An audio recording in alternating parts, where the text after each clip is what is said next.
আসসালামু আলাইকুম ওয়া রাহমাতুল্লাহ। আউযু বিল্লাহি মিনাশ শাইতানির রাজীম। বিসমিল্লাহির রহমানির রহিম।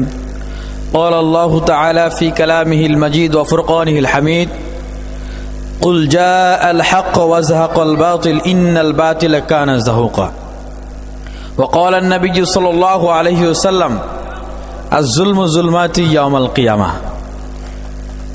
আল্লাহ তাআলা কালামে পাকে বলেছেন, কুল জা আল হক, হে নবী আপনি বলুন সত্য এসেছে, ওয়াজাহাকাল বাতিল, মিথ্যা দূরীভূত হয়েছে, ইন্নাল বাতিলা কানা জাহুকা, নিশ্চয়ই মিথ্যার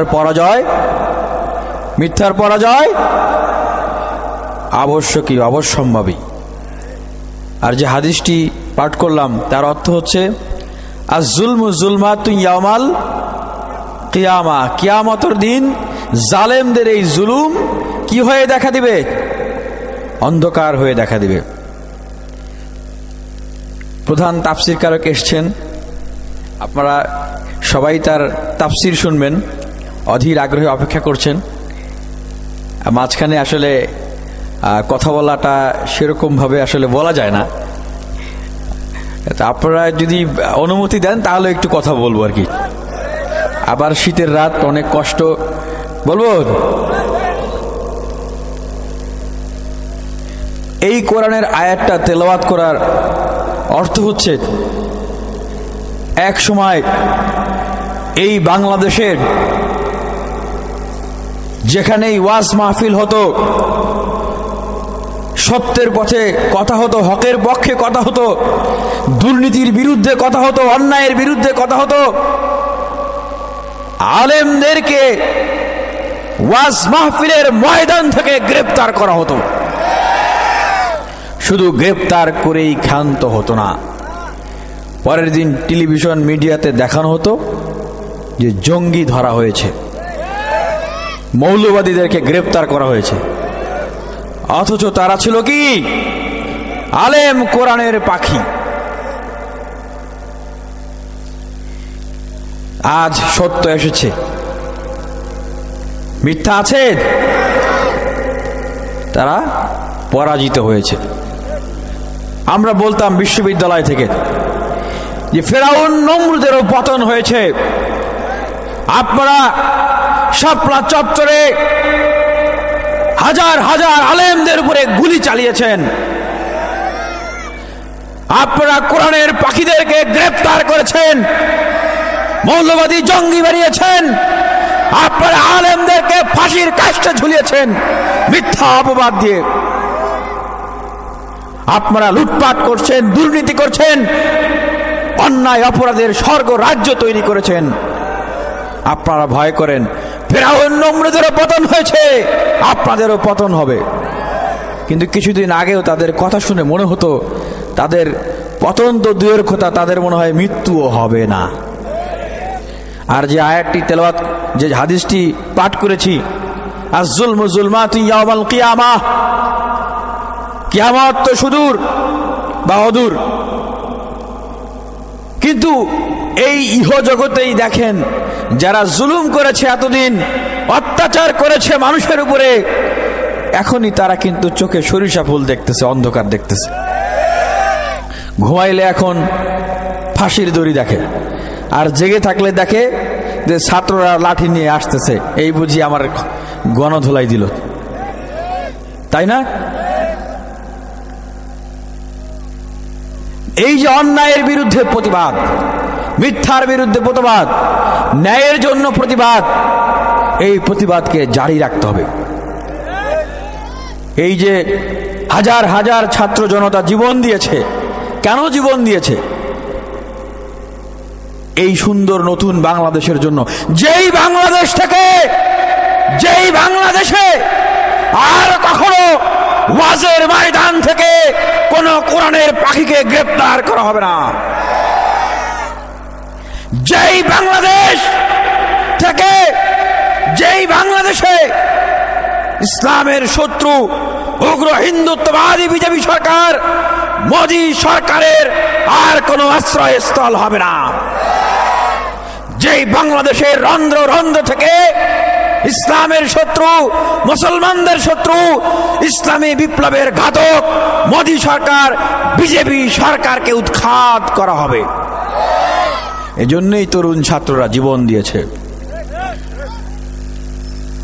অনেক সময় নিয়ে ফেললাম, আপনারা যদি শুনতে চান তাহলে আরেকটি কিছু কথা বলবো। আমি দুবার জেল কেটেছি। একবার জেল কেটেছি মোদী বিরোধী আন্দোলনের সময় 2019 সালে। সেটা ছিল ভারতীয় আগ্রাসন বিরোধী মোদী বিরোধী আন্দোলন।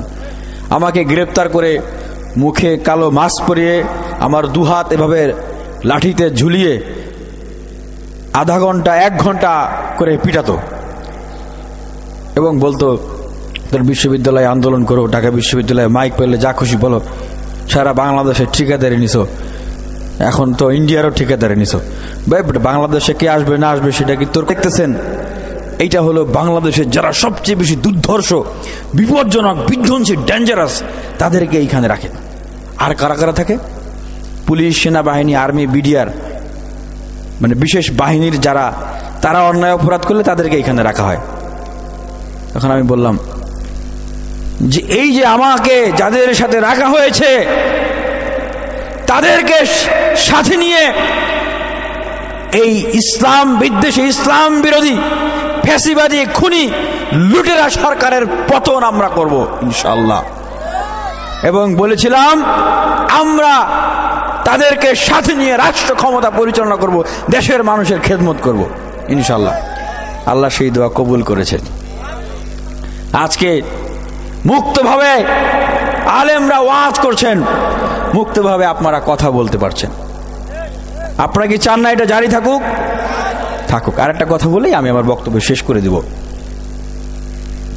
আমাদের দেশের যে আইন, আমাদের বিবাহ, আমাদের সম্পত্তি বন্টন, এটা মুসলমানদের মতো হয়, হিন্দুদের মতো হয়, তাই না? কিন্তু চুরি করলে কি হাত কাটে? জেনা করলে কি দুর্রা মারে না? তাহলে কেন এরকম? আবার আমাদের দেশে আইন বিষয়ে পণ্ডিত হইতে হলে কোথায় যেতে হয়? ব্যারিস্টার, লন্ডনে। আরে আমাদের দেশের সমস্যা, আমাদের দেশের আইন। পণ্ডিত হইতে হলে কেন লন্ডনে যেতে হবে, ইংল্যান্ডে যেতে হবে? কেন বলেন তো? এমন একটা সিস্টেম ব্রিটিশরা যাওয়ার সময় বানাই দিয়ে গেছে যে আমরা তো যাইতেছি তারা তোদেরকে এমন একটা সিস্টেম দিয়ে যাইতেছি, চাবি মাইরা দিছে সাইরা, জনম বইরা চলিতেছে, চাবি মাইরা সাইরে দিয়ে গেছে, আমরা তাদের মতো করে চলতেছি। আমাদের দেশে এখনো সেই ব্রিটিশ ল। আমরা যে নতুন বাংলাদেশের স্বপ্ন দেখছি, নতুন বাংলাদেশ চাই, সেটা পাবো, আশা করছি পাবো, কিন্তু সেটা পাবো না। আবারও দেখবেন খাটের নিচে সয়াবিন তেল, আবারও দেখতেছেন, আবারও নতুন করে চাঁদাবাজি, দুর্নীতি, অন্যায়ের সিন্ডিকেট গড়ে উঠতেছে না? আবারও নতুন করে ঘুষ চালু হচ্ছে না? হচ্ছে। কেন হচ্ছে? ঠিক আওয়ামী লীগ এমন সিস্টেম চালু করে দিয়ে গেছে, বলছে যে আমরা চলে যাচ্ছি, এমন সিস্টেম চালু করে দিয়ে যাচ্ছে, তোমাদের সচিবালয়ে আগুন লাগবে, সচিবালয় পুড়ে যাবে। আবারও আমলারা দুর্নীতিগ্রস্ত হয়ে পড়বে।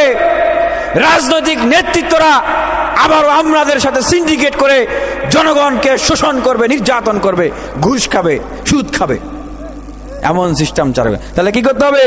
সিস্টেমের সংস্কার করতে হবে, সময়টা কাজে লাগাতে হবে। সিস্টেমের সংস্কার না করলে আবারও ব্রিটিশদের মতো সেই রকম পথে আমরা চলে যাব। সবার জন্য অনেক অনেক শুভকামনা এবং ভালোবাসা। আমাকে আমাদের এই এলাকার মাহফিলে দাওয়াত দেওয়ার জন্য এখানে অনেক গণ্যমান্য ব্যক্তিরা উপস্থিত আছেন, মুরব্বীরা উপস্থিত আছেন, তাদের অনেকেই কোলে পিঠে আমাকে মানুষ করেছেন। আপনারা এখানেও অনেকে উপস্থিত আছেন যারা কোলে পিঠে আমাকে মানুষ করেছেন। আপনাদের কাছে দোয়া চাই এবং সর্বোপরি বলতে চাই যে আসলেই আপনাদের জন্য কাজ করতে চাই, আপনাদের পাশে থাকতে চাই। যে কোনো সংকট, সমস্যা, মিলন, বিরহে আমাদেরকে জানাবেন, সাধ্য সামর্থ্য অনুযায়ী পাশে থাকবো। এবং মানুষ আমাদেরকে মঙ্গা বলে, মফিজ বলে, এটা এখন ঘুচানোর সময় হয়েছে। আপনাদের যে কোনো অধিকার আদায়ের আন্দোলনে আমাকে বললে আমি ইনশাল্লাহ আপনাদের সামনে থেকে লড়াই করব। অনেকেই বলে যে ওয়াজের মৌসুমে ভাই ঘুরতেছে, মনে হয় সামনে এমপি মন্ত্রী হবে ভোট চাওয়ার জন্য। না ভাই, যখন সলিডারি কনফারেন্সে ছিলাম আমাদের অফার করেছিল 10টা আসন 5 কোটি করে টাকা শেখ হাসিনা। এই অঞ্চলের অনেক নেতারা শেখ হাসিনার পিছনে পিছনে ঘুরছে যে আর 2টা আসন বাড়ায় দেন, আপা পা ধরে বলছে আর 2টা মন্ত্রিত্ব বাড়ায় দেন, আর শেখ হাসিনা আমাদের পা ধরেছে। বাবা তোমরা ইলেকশনে আসো, তোমাদের কি লাগবে বলো। আমি আমার বাবাকে বলে দিয়েছি সেই জেল থেকে যখন সাক্ষাৎ হয় তখন, জীবন গেলে যাবে আমার দল যেন ইলেকশনে না যায়। পরে দল তো গেল না, পরে পার্সোনালি ডিবির হারুনকে কে চেনেন, তাকে এই দায়িত্ব দেওয়া হয়েছিল। সে আমার আব্বাকে বলল যে ইয়ামিন মোল্লাকে ছেড়ে দেই, মামলা চলে যাবে, 5 কোটি টাকা, 1 আসনের এমপি। আমি বলেছি জীবন গেলে যাবে যারা আলেমদেরকে গুলি করে মেরেছে পাখির মতো, যারা অন্যায় অবিচার করছে, অত্যাচার করছে, তাদেরকে সহযোগিতা করতে আমি ইলেকশনে যাব না। ইলেকশনে যাই নাই। সত্যিকার অর্থে মানুষের জন্য কাজ করতে চাই। আমার জন্য দোয়া করবেন যেন আপনাদের পাশে থাকতে পারি। আসসালামু আলাইকুম।